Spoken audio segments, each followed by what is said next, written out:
Hi, I'm Charlotte. I'm 26 years old and I'm not married. I don't work full-time. I've mostly stayed at home since I was in middle school.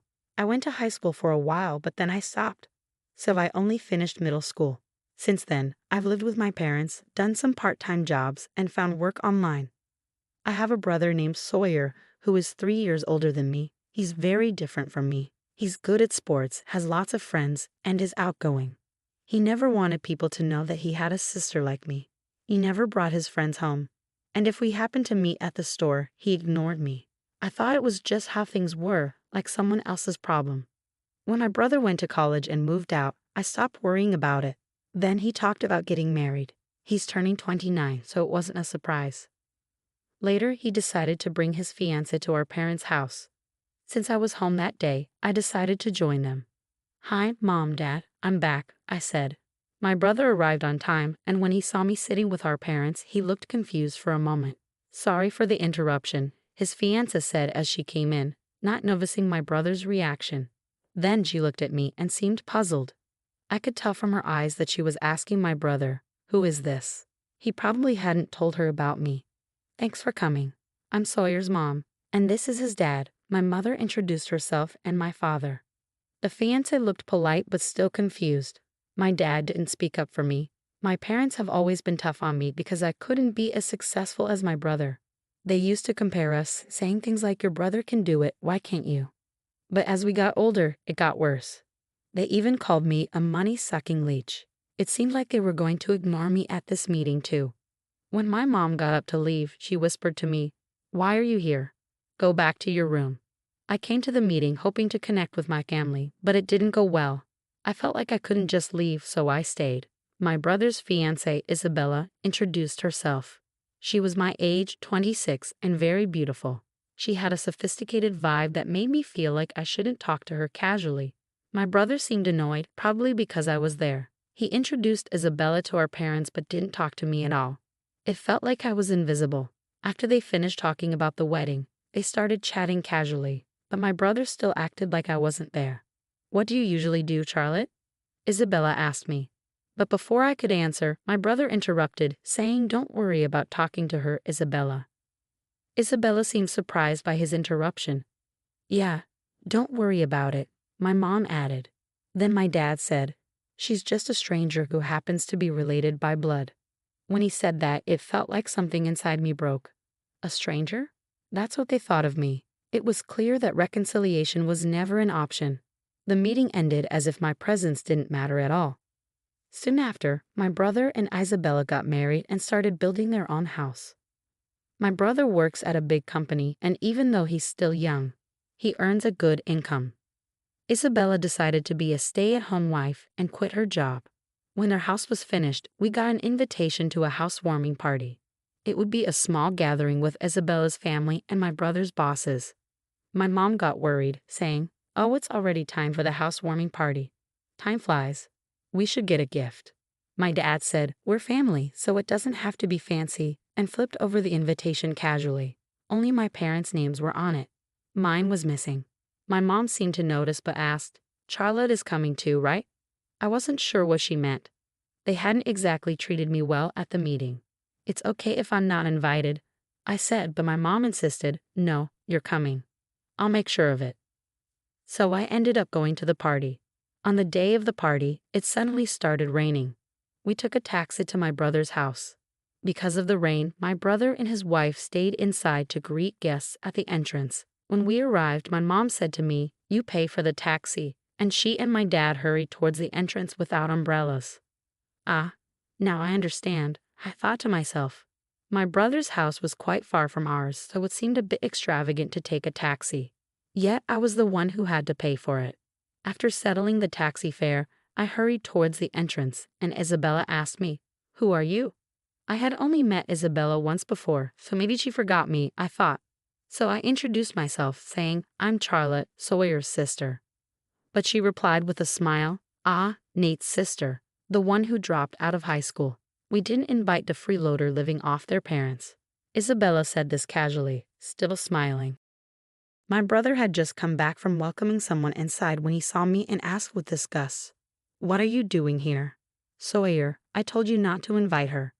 Why is she here? I don't know, my brother replied. It seemed like he didn't want me there after all, and Isabella's attitude changed once she found out about me. She was even worse than my brother and parents.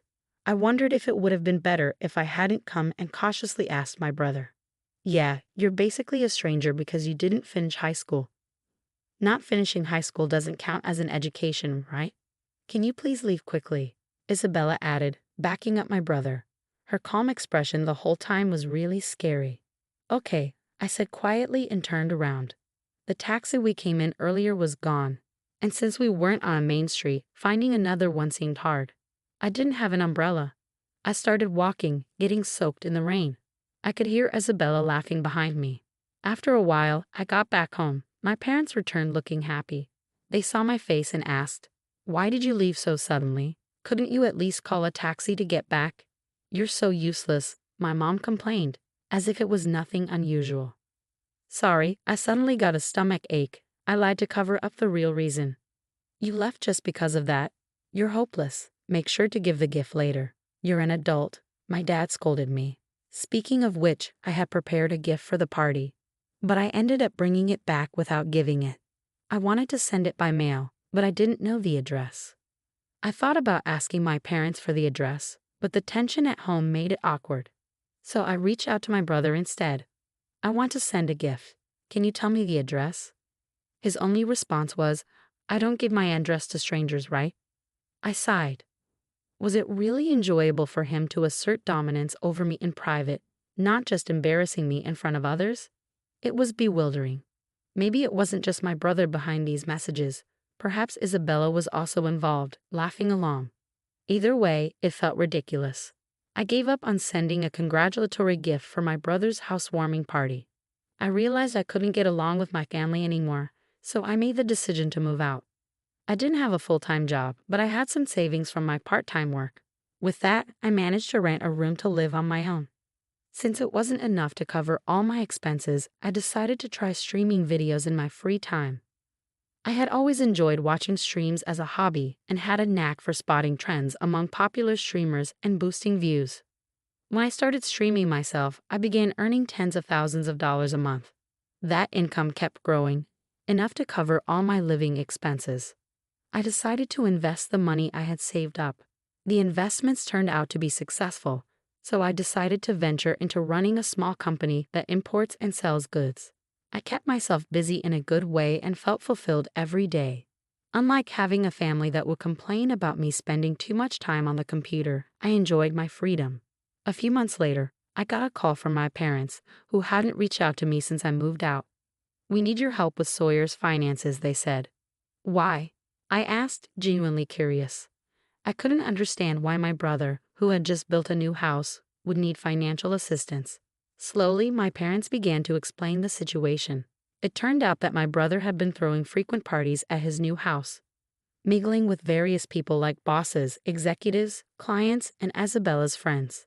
During one of these gatherings, someone pitched an investment opportunity to him, and my brother ended up trusting it. He ended up losing a large amount of money, enticed by the promise of quick returns in just a few months. I was surprised.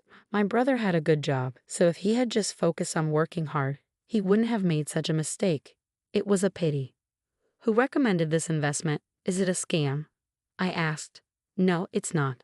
It's someone Isabella knows, my parents replied, showing complete trust in Isabella. How much do you need? I asked, shocked by the amount.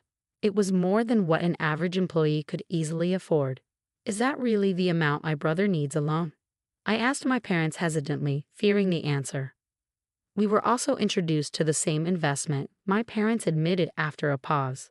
I can't come up with that much money so easily. Sorry, I said, trying to end the call. But they insisted, saying, "We're your real family. Help us out in times like these." Real family? Too little, too late. Sorry, but I'm busy and I'm a stranger to you, right? With that, I hung up the phone.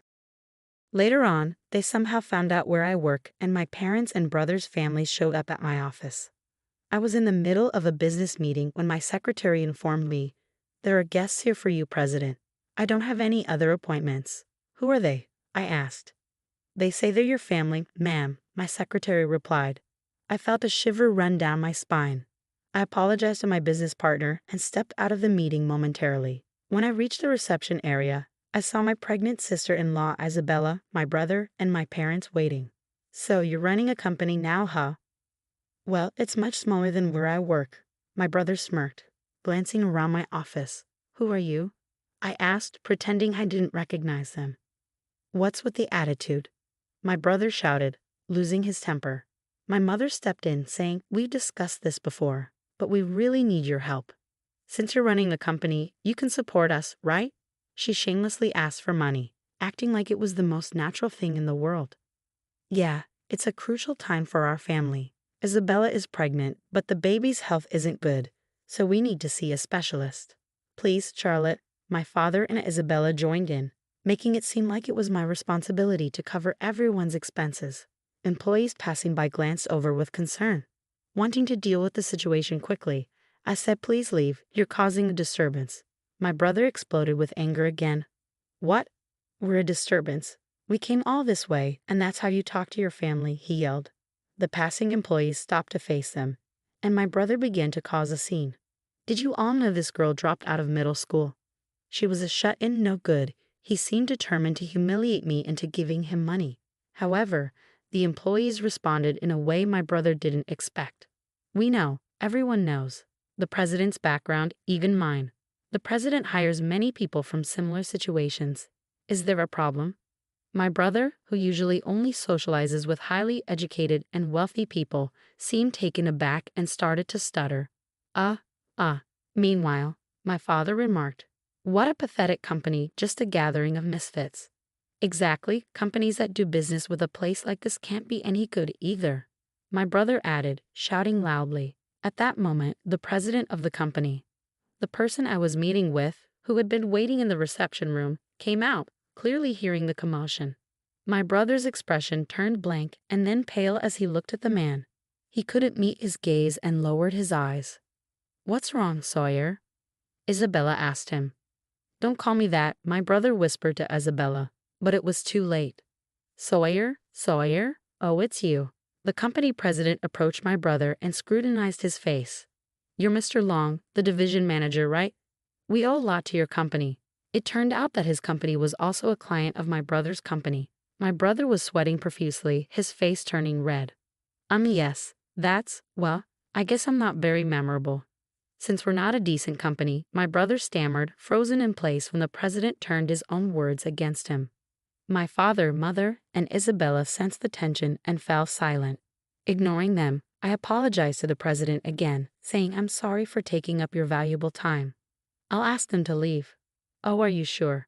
"I have time today, so I don't mind waiting. You can prioritize talking with your family," the president replied. "No, they're not my family," I said, glancing at my parents' and brother's family. "They're complete strangers."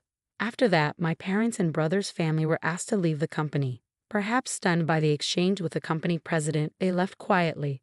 Curious about how my job was exposed, I looked into it and found out that Isabella was the cause. She had a friend who was well informed about investment-related information and always kept her ears open. This friend came across a young woman in her 20s who was making a name for herself as a talented trader and company owner.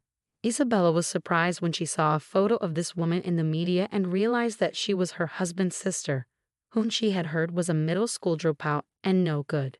Isabella then told my brother and parents about this and suggested they ask me for money. Since I was busy during the day and didn't answer the phone, and I didn't call them back after they asked me for money, they came to my company. Seeing that I had been treating them like complete strangers, I decided not to get involved with them anymore. However, I couldn't help but look into Isabella's involvement further. I was curious about Isabella's friend who played a role in my family's financial troubles. It turned out that this friend was actually Isabella's ex-boyfriend, and they still seemed to be involved. Shockingly, the child Isabella was carrying wasn't my brother's but the child of that investor. My brother was devastated to learn the truth, understandably so, as everything had been a lie. Additionally, it seemed that Isabella had been scamming money from several other men under the guidance of her ex-boyfriend. Consequently, my brother and Isabella got a divorce, and both of them are now in police custody. Unfortunately, the lost money won't be returned anytime soon. Following the incident at my company, my brother's situation at his workplace worsened. He was transferred to a less prestigious department and eventually resigned. Similarly, my father faced troubles at work when the president witnessed him losing his temper with a subcontractor. After investigating his behavior, he was fired. Apparently, he had been making derogatory remarks about people with lower education levels, similar to what he used to say to me. So both my brother and father ended up losing their jobs. Despite their reduced income, my former family still tries to contact me, suggesting that we live together. However, I have banned them from entering my company's building, so they can't force their way in anymore. Despite their efforts, my response remains the same. I don't know you, you're complete strangers to me. I have no intention of changing my stance in the future.